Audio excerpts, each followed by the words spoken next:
اب اگلی بات کہ جب آپ نے قوم کے سامنے دعوت دی تو سوال پیدا ہوتا ہے کہ آپ نے قوم تو بیمار تھی، روحانی بیماریوں سے اٹی پڑی تھی.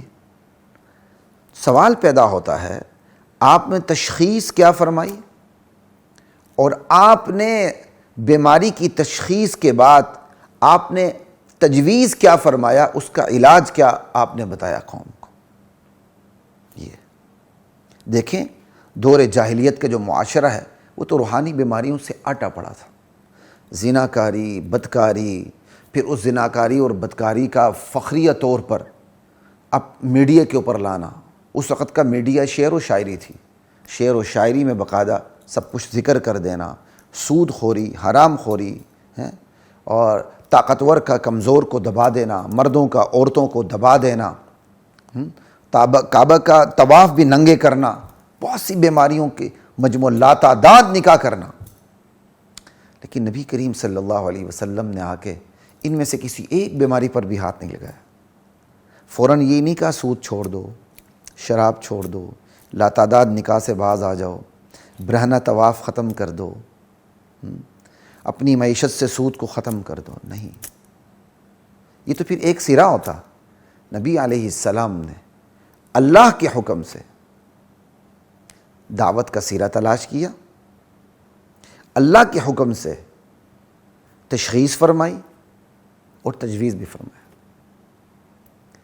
آپ نے شاہ کلید ہاتھ میں دی، آپ نے اس بیماری پہ ہاتھ رکھا جو تمام بیماریوں کی جڑ تھی، الامراض تھی.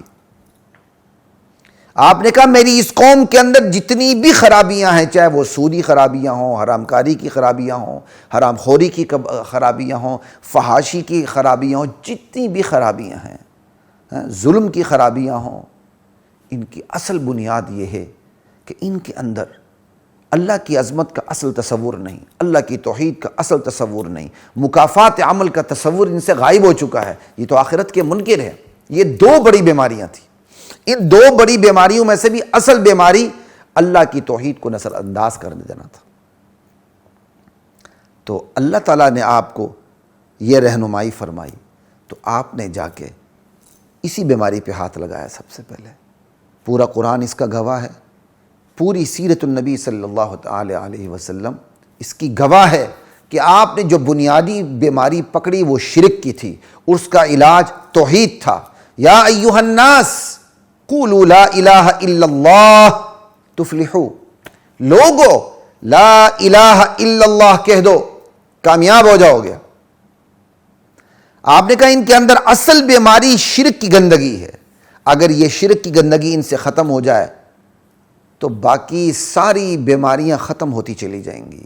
اگر ان کے اندر سے عقیدے کی خرابی دور نہیں ہوئی، بدعقیدگی دور نہیں ہوئی، تو چاہے ان کے اندر سے سود ختم ہو جائے، زنا ختم ہو جائے، بدکاریاں ختم ہو جائیں، ظلم ختم ہو جائے، لیکن اگر سب سے بڑا ظلم شرک ختم نہیں ہوتا تو اس کا مطلب کچھ بھی ختم نہیں ہوا. یہ ہے وہ نقطہ جس کو آج ہم نظر انداز کر رہے ہیں. سیرت کا اصل مزاج، سیرت کا اصل تعارف، سیرت کی اصل پہچان یہی ہے عقید توحید، لا الہ الا اللہ. یہ تشخیص فرمائی اور تجویز یہی لا الہ. تشخیص کہ شرک ہے، تجویز لا الہ الا اللہ، اس شرک کی نفی کرنا. اور اسلام میں انکار پہلے ہے، سنیے، اقرار بعد میں. مثبت مثبت مثبت چھوڑ دیجیے اس مثبت کو مثبت معاملے میں ہم نے مثبت کی اتنی رٹ لگا دی کہ مثبت منفی معنوں میں چلا گیا. اسلام میں انکار پہلے ہے اور اقرار بعد میں ہے. لا الہ پہلے ہے، الا اللہ بعد میں ہے.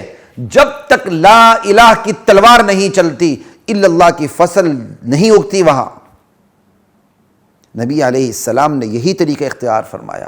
لا الہ کی تلوار سے، لا الہ کے ذریعے آپ نے پوری زمین صاف کی گندی جڑی بوٹیوں سے، اور جب وہ اچھی طرح صاف ہو گئی پھر الا اللہ کا بیج بویا. پھر الا اللہ کے ذریعے آپ نے لا الہ الا اللہ کے ذریعے صحابہ کی فصل تیار کی.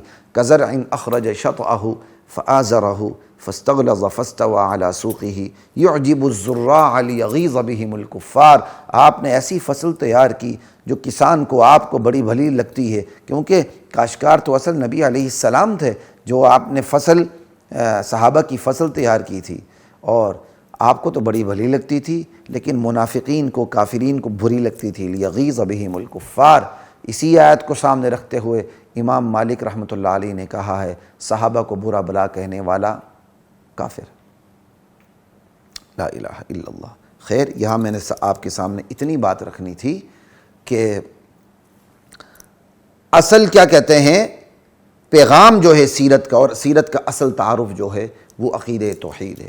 عقیدہ توحید کے ساتھ عقیدہ آخرت ہے، مکافات عمل کا تصور ہے۔ لوگو جو کرو گے وہ بھرو گے، جیسا کرو گے ویسا بھرو گے، اچھے عمل کا اچھا نتیجہ نکلے گا، برے عمل کا برا نتیجہ نکلے گا۔